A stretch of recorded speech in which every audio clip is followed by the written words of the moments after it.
You know, Kamala Harris was a viscerally unlikable, chronically dishonest, morally corrupt, thinly veiled authoritarian. And honestly, I'm shocked she didn't get more support among Democrats for that reason, because they tend to go for those types. But they didn't go for Harris, apparently, and that's why her campaign ended yesterday. If you heard the news, she dropped out. They didn't like her. Why didn't they like her? Well, because of racism, obviously. The media has already figured that out. In fact, an article went up in The Independent pinning Kamala's campaign's failure on racism. And this article went up, I swear it was like 14 seconds after she announced that the campaign was ending. They already put the article up because they had written it 6 months ago, probably, and they were just sitting there waiting to publish it. So as soon as she announced it, the bat signal went up, they grabbed the crowbar, broke the glass, hit the big red button, deployed the "it was racism" article. And let me read a little bit from this article since we're on the subject. Title, "Kamala is a Cop" was a racist narrative that killed Harris's campaign dead. And whatever you think about her, it's deeply unfair. Killed it dead. Didn't just kill the campaign, killed it dead. Didn't kill it alive, killed it dead. This is written by Frederick Joseph. It says, there's a saying that almost every black person in America is familiar with. If you have to work 2 times harder and be twice as good. This phrase has been passed down for generations from parents and grandparents and to young black people. It's not just an explanation, it's a warning. America was built for white people, so if black people want something, it will be much harder. It began with subtle racism and microaggressions, such as being seen as not likable and being called overconfident. And it escalated from there. So this is somebody who uses the phrase microaggression unironically, just so you know who we're dealing with, which I didn't even think that was a thing anymore. I thought using the phrase microaggression unironically, it's kind of like saying you're triggered unironically, which I figured that people who are apt to be triggered by things probably use a different phrase now, because that one has become so poisoned by the mockery that has been rightfully heaped upon it, but not for this individual, Frederick Joseph. He says, and it's a microaggression. So if you didn't think that Kamala Harris was likable, then you're subtly racist. You have to think that every black person is likable, because if you don't, now you could think that a white person's not likable, and that's perfectly fine. What about Beto O'Rourke? He dropped out. A lot of people didn't find him likable. I found him to be intensely unlikable, Beto O'Rourke, like so many other people, which is why his campaign was a failure, why he was polling at 0.0%. So is that a microaggression? Is that racism? And if it's not, then isn't it possible that we, in the same spirit that we find Beto O'Rourke unlikable, we also find Kamala Harris unlikable? From the start, many had fair questions about Harris's policies, the platform she'd be running on, and her prosecutorial record. These were all important questions, but nothing that would ordinarily be insurmountable for a candidate with her experience and pedigree. With acclaim and surging support would also come strategic moves by her opposition to throw her campaign into disarray. Well, I can only imagine. Wait, you're telling me that Kamala Harris's political opposition tried to throw her campaign into disarray? Well, this is the first time that's ever happened. It must be racism. Well, wait a second, Frederick Joseph. Are you telling me that the people running against her were trying to stop her from doing well? What? Well, this is scandalous. This is surely the first time in the history of politics this has ever happened. She's the victim. This is unfair. It is so unfair for her political opponents to try to prevent her from beating them. It's so unfair. Let's see what else. So it goes on and on. Racism. And anyway, I don't think we need to go from there. Kamala Harris started out from behind, operating in a system fueled by double standards. She tried to be the first woman of color to become president in a country with a legacy of racism. She tried to do it during the xenophobic presidency of Donald Trump. This isn't a defense of Kamala Harris as a politician, nor is it a defense of her record. This is a defense of her as a black woman who was treated unfairly. Defense of black women everywhere who are treated unfairly. The black women who work twice as hard and are twice as good, yet still receive less. Now, hold on a second. So you're not defending her record. Well, why not? What, Frederick Joseph, what do you think of her record? Did you think it was a good record? Because if you didn't, if you're telling me that you didn't like her record either and didn't support her, then maybe is it starting to come together for you now? Are you maybe starting to see why? See, you're not defending her record. Well, a lot of people didn't like her record, and that's why she had to drop out. Are you starting to see how this all sort of comes together? And do you like how these race hustlers, they just pretend that Barack Obama never existed? We're just going to pretend that never happened. Are you really going with the Americans wouldn't support a black candidate because of racism 3 years after a black president completed his second term in office? Is that really what you're going with? This is one of those things. It's like, you know what it's like? It's like when people always say that the I have a black friend excuse isn't a good defense against racism. It's kind of the classic, it's considered the classic bad defense against racism. But actually, I mean, it's a pretty good defense. It might not be bulletproof, but it's pretty good because it stands to reason that racists probably don't have friends that belong to the race that they're racist against.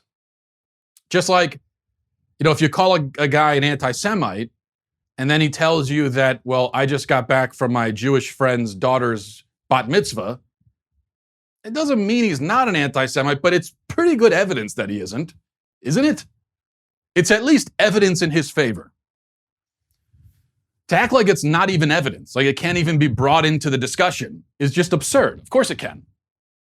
Well, it's the same thing with a black president. We're told that, America had a black president isn't a good defense against the charge that America is systematically racist, but it kind of is, though. It may not settle the dispute. There have to be other things brought in, but it's a really good piece of evidence in favor of the claim that America is not systematically racist. And if it isn't, if electing a black man president isn't even evidence that America might not be systematically racist, then what you're really saying is that the claim America is systematically racist is unfalsifiable. You're saying that nothing could be evidence against it, because if that's not evidence against it, then I can't imagine then there couldn't possibly be evidence. Because that's about as good a single piece of evidence that you could possibly present. And if you're tossing that out, well, then what you're saying is it's unfalsifiable, which is another way of saying that your claim has no real support or basis. And so there you go. Meanwhile, Cory Booker is still in the race, isn't he? He didn't drop out yet. So we're going to race him too? Pretend he's not there? There was one other thing from this article. I skipped right past it, but there's somewhere in here, I believe, he mentions the claim that Kamala Harris, quote, isn't black enough. And he gives that as evidence of racism against Kamala Harris. But if that claim was made, here it is. At one point, it even appeared that social media bots were maliciously spreading tweets claiming she wasn't black enough and questioning her ethnicity. So you're saying that white racists were attacking Kamala Harris because she wasn't black enough? That's what you're saying? Is that how white racists operate? Is that going to be there? No, that's not. You know, generally with that kind of claim, if that claim was being made, it probably wasn't white people making that claim. All right, let's move on. In fact, there's a lot to talk about today, but first, before we get to any of that, a word from Paint Your Life. You know, we just got our painting a few weeks ago. It's one of our favorite pictures of our kids. They're standing on a dock at the lake at our lake vacation last year. And the painting is just great. It captures not just the kids, but also the background, the lake, the environment. Every last detail is there. It's wonderful. And you can have an original painting of yourself, your children, family, a special place, or a cherished pet at a price that you can afford from paintyourlife.com. This is a true painting done by hand by a world-class artist, created from a favorite photo. So this isn't something that they do like on a computer. This isn't a Photoshop thing where you can make it look like a painting. They actually have a real artist sit down and paint this thing for you. Makes a perfect holiday gift, but it's also great for birthdays, anniversaries, weddings. I gave it as a gift to myself and to my wife, to us. You could give it as a gift to yourself as well. You choose the artist whose work you most admire and work with them throughout the process until every detail is perfect. It's very hands-on. They're very receptive to feedback, and they're going back and forth. And they want to make sure that you love the painting. There's no risk. If you don't love the final painting, your money is refunded. Great for decor. It's a work of art as well. With Paint Your Life, you get your favorite memories transformed into a work of art that will be cherished forever. And right now, as a limited time offer, get 30% off your painting. That's right, you get 30% off right now, plus free shipping, which is a big perk as well. To get this special offer, text MATT to 64,000. That's M-A-T-T to 64,000. MATT to 64,000. By the way, did you guys hear about the drama at the NATO summit? Yeah, apparently Justin Trudeau was talking behind Trump's back, and then Trump found out about it and was totally pissed. And he called Trudeau two-faced, then he canceled his press conference, and then Jake told Becky that Dave had a crush on her, and he was all like, what? And the other people at the lunch table were like, you didn't know that? And she was like, ew. And now I'm just like, oh my God, there's going to be so much drama at Sarah's party on Friday. Because yes, our world leaders are a bunch of middle schoolers, if you didn't know. That's basically how that works. Although I did appreciate, with Trump calling Trudeau two-faced, I did appreciate the joke there. I wish that he had been more explicit with the joke, because of course, this is Trudeau we're talking about. He's literally two-faced. He's got two faces, one white and one black. So that was an accurate assessment. I wish that Trump had gone all the way with that comeback and made the explicit connection between two-faced and the blackface thing. He didn't quite do it, but it was still it was a good comeback nonetheless. All right, there's something else I wanted to talk about. A freelance writer for the New York Times and for some other publications as well. Her name is Susanna Weiss. And according to her bio, she specializes in feminism, sex, and psychonautics. I don't know what psychonautics are, but you kind of get a general impression of what we're dealing with here. And she recently attempted to basically instruct the unwashed Twitter masses about the intricacies of consent. And the main thing Weiss wanted us to know is that consent is necessary in every sexual encounter, even if it's a sexual encounter via text message. So Weiss tweeted, she said, ask consent for all sexual encounters. Yes, even sexting. I just came up with this script. You're all welcome to borrow. And then she actually provided a script of how you might obtain consent in order to sext with someone. And her script has the would-be sexter saying, I've been having some sexual thoughts about you I'd like to share over text if you'd enjoy that. That's the opening line. That's how you get consent. Now, in this scenario, the lucky sextee gives clear consent by saying okay, and then with the blushing smiley face. Now, what do you do? She doesn't get into this, but what do you do if you open with that? I've had sexual thoughts I'd like to share, and then you get back, instead of okay smiley face, you get back like a K with a period, just K period. Because everyone knows that that's passive aggressive. Everyone except for my wife, actually. Because my wife will do that. She'll send a one-word text message with a period. Then I always respond by saying, what's wrong? Are you okay? She says, what do you mean? I said, well, you can't do one word in a period. Periods are passive aggressive in the year 2019. If it's a one word or one letter text, you got to leave the period off so I know that everything's okay. Anyway, she doesn't get into the specifics there. But this is the script for sexting, and she doesn't give us a sample of what the sexting itself might look like, thankfully, but I guess we can use our imagination. Now, there are, of course, a number of problems here. The first and most obvious problem is that the sexter, in this case, comes across like Spock, or maybe a vaguely self-aware robot. You know, like, greetings, life form, requesting permission to initiate robotic, erotic communication sequence, which would be a great way to maybe sweep one of the coneheads off their feet. But probably will be kind of weird and tend to freak out any normal earthling. And secondly, we have a sort of chicken and egg problem here. Because if you don't, you didn't have permission to think sexually about the other person in the first place, and you certainly didn't have permission to ask permission to share the thoughts that you're having. So I think a real sexting with consent script would have to begin with a neutral greeting, something like hello, and then work its way very slowly over many pages and hundreds of introductory questions to the sexting request. So it's sort of a Socratic dialogue where you finally get to the sexting part. Now, it's probably not fair to pick on the sex expert Susanna Weiss here, because she's just one small example of a growing trend with her notion of consent. This brings to mind, for example, a few months ago, maybe you saw the consent condom, which would require 4 hands to open. And NBC News said that it makes a powerful statement about consent.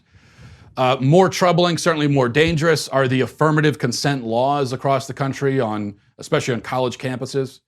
And what the affirmative consent law says is that any sexual encounter, even one that seems to be consensual, can turn into rape if consent is not verbal and ongoing. Now, what does ongoing consent mean? It means that throughout the act, and really it always comes down to the man, throughout the act, the man has to stop and has to be given continuous and explicit consent to continue as it's happening. And then there's a consent checklist over at Cosmopolitan, which takes it a step further. Now, at Cosmopolitan, with their consent checklist, item number 3 on the list, and this is a checklist that you go over before engaging in sexual activity to make sure that you have consent. Now, here's item number 3 on the list. Is consent ongoing before, during, and after an encounter or throughout in a relationship? After. They're saying you have to get consent for a sexual act before it happens, while it's happening, and also after it's already happened. How does that work exactly? Who knows? But it does mean that you may become an unwitting rapist if consent for sex is withdrawn after the deed's already been done. Then Planned Parenthood, which is an organization that, by the way, violates the consent of 300,000 unborn children a year by killing them without their consent. But they add another wrinkle to this on their website. They say that consent has to be enthusiastic as well. So affirmative, ongoing, before, during, after, and also enthusiastic. The way they explain it, they say, when it comes to sex, you should only do stuff you want to do, not things that you feel you're expected to do. Which, yes, but how is your sex partner supposed to know if you don't want to do the thing you said you wanted to do? And what does it have to do with consent anyway? Because if I choose freely to do something despite not wanting to do it, I've still consented. Begrudging consent is still consent. The begrudging nature of my consent does not erase the fact that it is consent. So it's like if I walk outside of the grocery store and you've got some booth set up and they're soliciting money for whatever, Little League or whatever it is, and you don't really want to give to them, but you feel guilty because you still have your change in your hand with your receipt. You haven't put it in your pocket yet. And then they stop you, sir, would you mind helping? And it's like you give them the money because you feel guilty. Now, it's begrudging. You didn't want to give, but you did consent. They didn't rob you. It wouldn't be fair to give to the Little League fundraiser and then later turn around and say they robbed you, because they didn't. So begrudging charity is not robbery. Begrudging sex is not rape. But it is, I think, ironic that sex in our oversexed age has turned into this. It's become laden with rules and stipulations and fine print, and you've got a packet of information you have to go through and get it notarized and signatures, and you've got to get a lawyer there. That's what it's become. even though we live, by all appearances, in a hedonistic, amoral culture. So there appears to be some kind of paradox here. And I think what happened is that we fled so far and so fast from anything resembling sexual morality that we basically came full circle all the way around the globe and ran into it from the opposite side. And we end up with our culture's weirdest and most significant innovation, which is hedonistic prudishness or prudish hedonism. We become like this Frankenstein mixture of Victorian England and the 1960s. It's not very hard to see how it came to this, because the hookup culture is not what it was cracked up to be.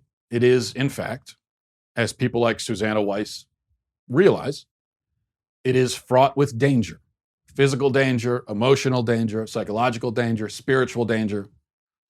When you put yourself into the role of a stranger's sex toy, the pleasure is sure to be fleeting, and it won't be enough to compensate for the peril that comes with it. So you've got this ever-expanding list of rules and stipulations and fine print, which is meant to offer protection from some of those perils, but the rules always fail, and so more and more rules are added. But here's the point. Why are these rules necessary to begin with?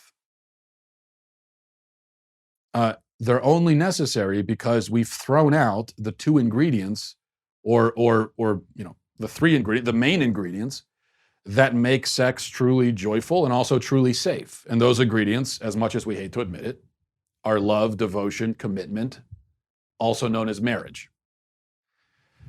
So the cosmopolitans and Susanna Weisses of the world, they're not giving us rules for sex per se. Rather, they're giving you rules for sex with strangers who don't give a damn about you. What they're saying is, if you're going to do this with someone who doesn't care about you and who you hardly know, well, then here's a whole list of rules to keep you safe. They're trying to spare you from the danger inherent in giving yourself to a person who doesn't know you and doesn't care about you and doesn't love you. But what they don't want to admit is that the best way to avoid those dangers is just to not do that to begin with. You don't need to worry as much about the lawyerly stipulations if you're with someone that you know, you love, and you trust.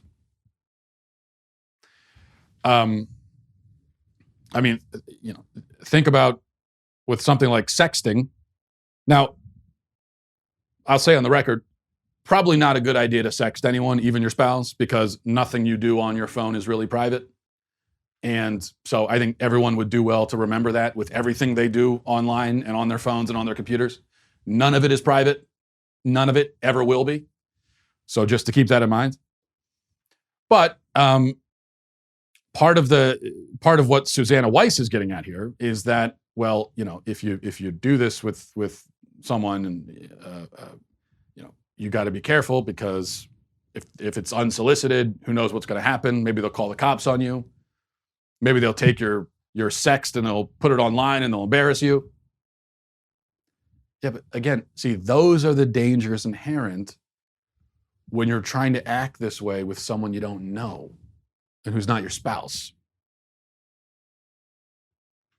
At least, you probably don't have to worry about the cops getting involved if you're being flirtatious with your spouse. Because marriage affords a certain security that a million consent checklists could never offer. Now, that's not to say that abuse and assault and things don't happen in a marriage. Of course they do. But verbal consent, all of these consent rules we come up with, it turns out that they don't really amount to much if they don't begin with the words "I do." If you're taking those words out, then, as we have discovered, there's really nothing you can do to make this completely safe. Because you are, at the end of the day, you are giving yourself over to someone who isn't committed to you. And you know that they're just using you. Now, again, bad things can happen in a marriage, but when in the hookup culture, which is what we're talking about here, you go into it, there's really only bad things that can come of it. If something bad happens in a marriage, if assault, abuse, that's when things go wrong. But in the hookup culture, it's designed that way. There's no other possible outcome. You are giving yourself over. You are making yourself vulnerable to someone who doesn't give a damn, isn't devoted to you, isn't committed to you, doesn't even pretend to be committed to you, and who is just using you. And you know that, and that's what the arrangement is all about. All right, let's go to emails. mattwalshshow@gmail.com, mattwalshshow@gmail.com. This is from Tony. It says, "Hi, Matt. You've said in many shows that eating dogs is the same as eating other animals." Have I said that in many shows? I know I talked about it yesterday briefly, but is that a topic I go back to frequently? Eating dogs? Maybe it is. I disagree because dogs have been completely domesticated over hundreds, maybe thousands of years. It is thousands, by the way. Some new breeds of dogs would have zero chance of surviving on their own. All they know is how to love humans. Because dogs have basically evolved to be our pets, it seems wrong to turn our backs on them and eat them. It seems treacherous even. Do you take the stance that we could do anything with animals, or is there some moral obligation we have towards them? Maybe the bad things we do to animals are only bad in relation to ourselves. For example, if there was a serial killer of dogs, would that person only be wrong because they are themselves being wrathful/violent? What are your thoughts? P.S. I'm not a dog owner and don't plan to be. Smart plan, by the way, to not be a dog owner. No, Tony, I don't think there's anything intrinsically immoral about eating dogs. My point yesterday is it's a cultural convention. You're talking about how we as Westerners see dogs. Not everybody sees dogs that way. Not everybody sees them in the same way. We see cows as a source of food, and we tend to cherish dogs and not see them that way. Some cultures have a different attitude towards cows. Is our attitude correct and theirs is wrong? I wouldn't. Well, if they're worshiping, the idolatry or worship of animals is wrong. But in terms of which animals we domesticate and which we tend to form bonds with and which we don't, that I think is really just a cultural convention. I don't think that there's any inherent morality going on here. We do have a moral obligation to treat animals with respect, obviously, all animals. We shouldn't be cruel. We shouldn't torture animals or abuse them. But I don't see any reason why eating a dog should be considered intrinsically different from eating a cow or a pig. Pigs are very smart animals. Pigs are social animals. Whatever consciousness dogs have, which I'm not sure, nobody really knows how that works exactly inside a dog's head. What sort of awareness a dog has. We know they have some kind of awareness.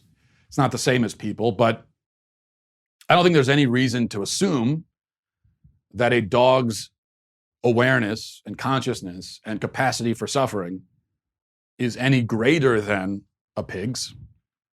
I don't think there's any reason to assume that. So let me ask you this. What if a dog dies on its own? Let's say your family dog dies. You didn't kill it or anything, it's just the dog died. Would it be immoral to eat your family dog that just died? I mean, could you articulate any reason why it would be immoral? Now, I know your reaction. Your reaction is like my reaction, which is that's weird. My first visceral reaction is, yeah, that is wrong. You're not going to. Fido dies. You're not going to eat Fido. But that's a visceral reaction. If you ask me to explain it, I couldn't really explain it. Why is it wrong? The dog's dead. It's not going to hurt him any. He's already gone. So I think the answer is that, it's a cultural thing. This is just cultural programming, and that's why we think it's a problem. In other cultures, they would say, what's the problem? And like I said yesterday, when it comes to the cultural stuff, this is not cultural relativism that I'm doing here. Cultural relativism is saying that each culture makes up its own moral rules There is no inherent or objective morality, and so whatever is right in a culture is therefore right. I'm not saying that. If a culture decides that slavery is okay, it doesn't make it okay.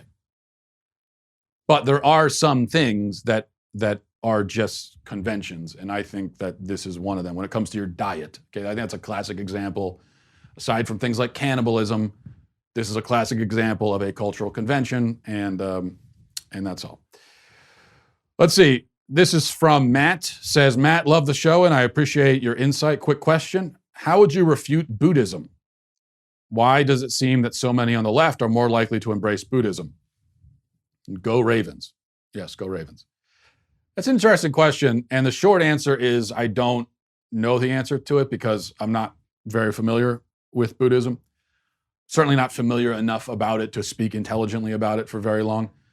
So I'm mainly reading your email because I'm interested to see if other listeners maybe know something about it and want to chime in.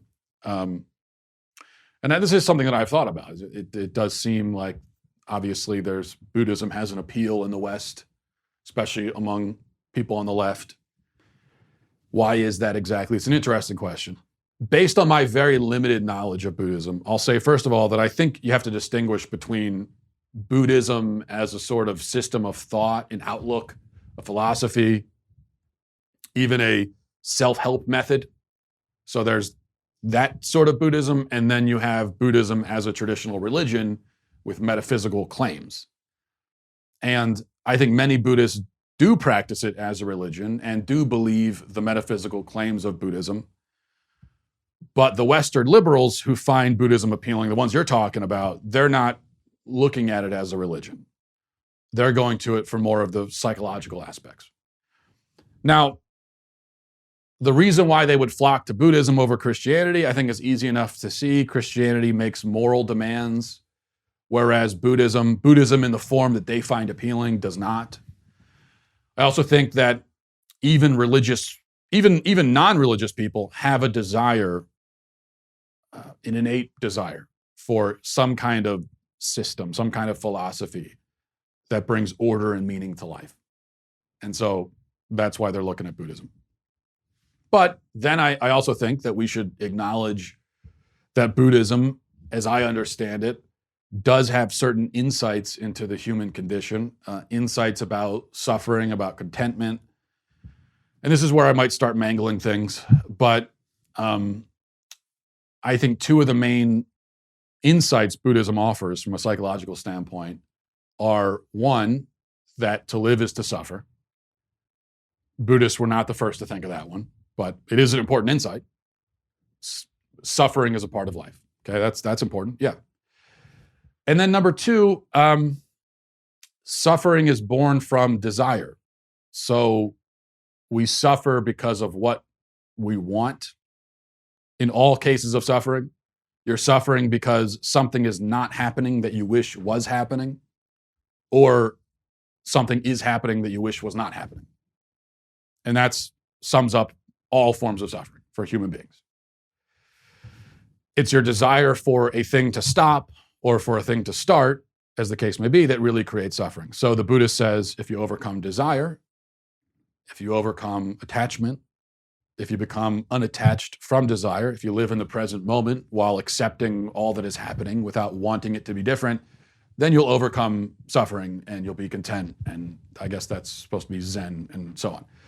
I think there's a lot to be said for some of that, especially in our culture where we have the ad industry and the media and Hollywood, et cetera, constantly trying to convince us that we should want what we don't have and we shouldn't want what we do have. And we have this effect of desires constantly multiplying.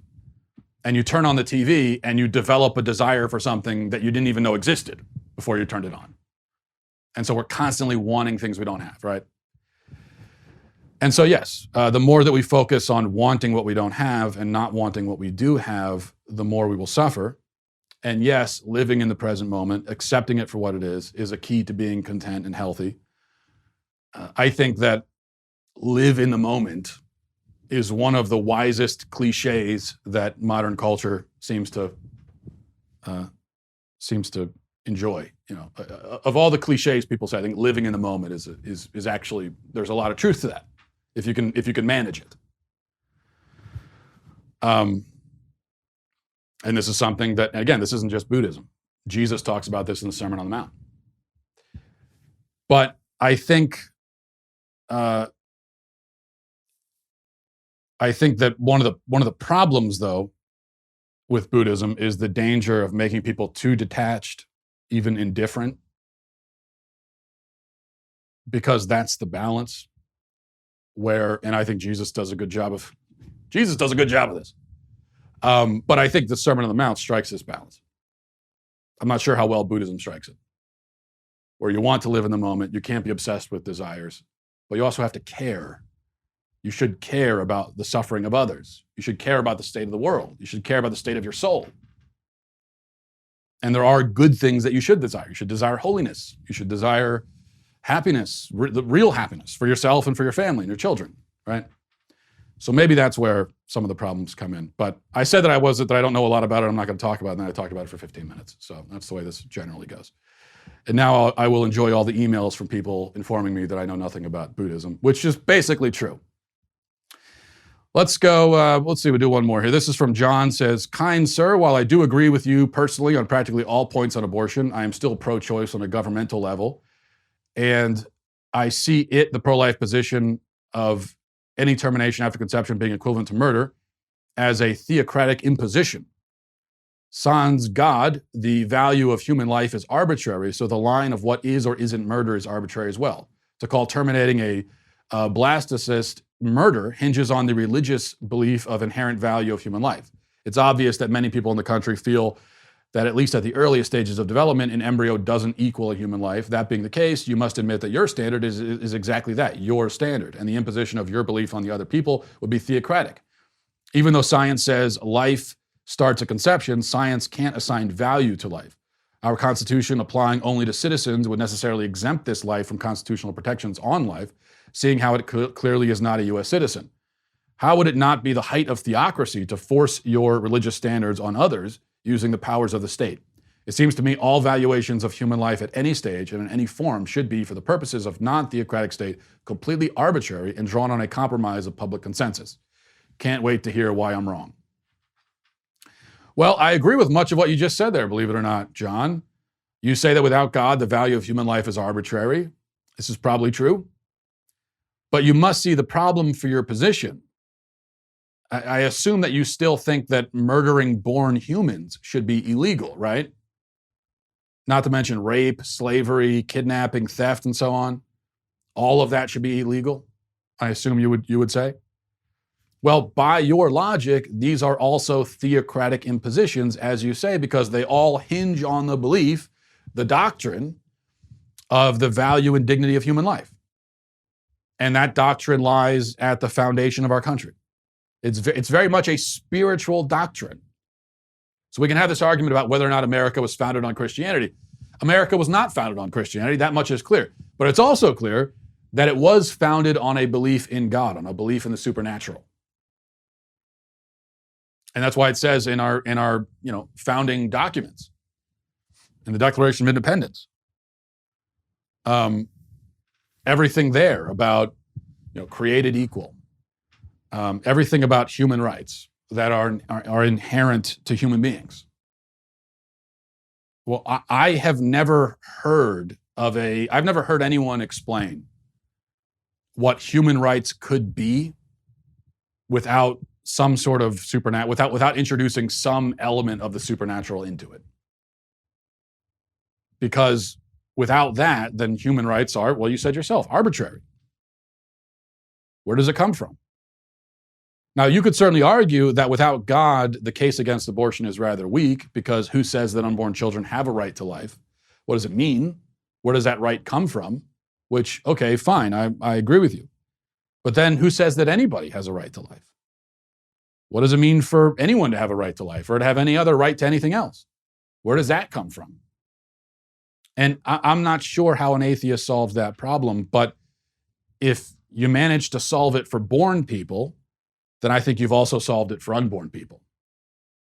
whatever you have to do in your mind to come up with some idea of born people having human rights and having the right to be free from murder and torture and all these things, however you do that in your head without God, well, I don't see why it wouldn't apply to the unborn as well.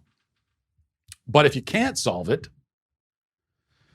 then you must either say that all laws are arbitrary and grounded in nothing, and that human rights are a fiction, or you must say that human rights and human dignity have some other source. And I'm not sure what that other source would be. That's not my problem to solve. I think it's yours.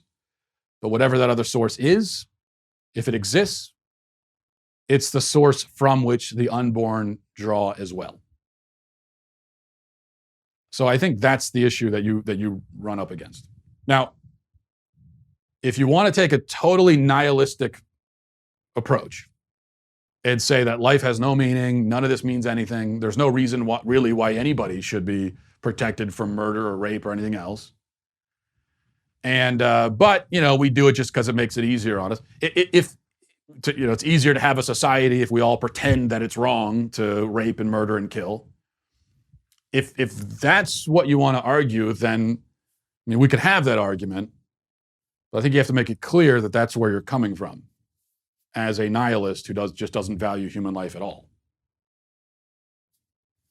And I admit that would be a more difficult conversation to have, because if we're starting, if we do not have a starting consensus that at the very least human life has value, if we can't even agree on that, then it does make it more difficult to have the conversation. But if that's not the world you want to live in, if you want to live in a world where things have meaning and it's wrong to kill people, and murderers should be punished because what they did is terrible. If you want to live in that world, then I don't see how you exclude the unborn from that. I think that is the arbitrary thing to do. See, it's not me drawing an arbitrary line. I think it's you.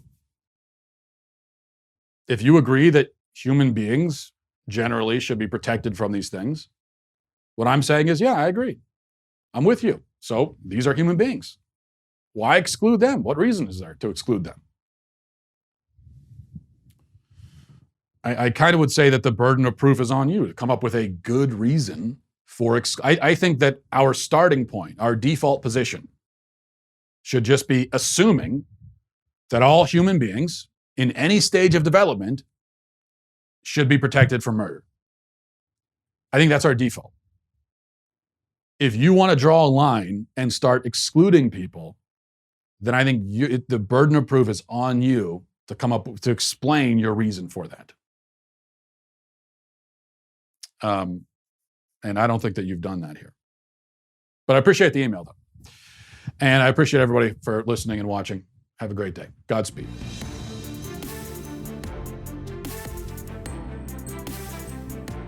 The Matt Walsh Show is produced by Sean Hampton, executive producer Jeremy Boring, senior producer Jonathan Hay, supervising producer Mathis Glover, supervising producer Robert Sterling, technical producer Austin Stevens, editor Donovan Fowler, audio mixer Mike Coromina. The Matt Walsh Show is a Daily Wire production. Copyright Daily Wire 2019. Hey everybody, it's Andrew Klavan, host of The Andrew Klavan Show. Some people are depressed because the American Republic is collapsing, the end of days is approaching, and the moon has turned to blood. But on The Andrew Klavan Show, that's where the fun just gets started. So come on over to The Andrew Klavan Show and laugh your way through the apocalypse with me, Andrew Klavan.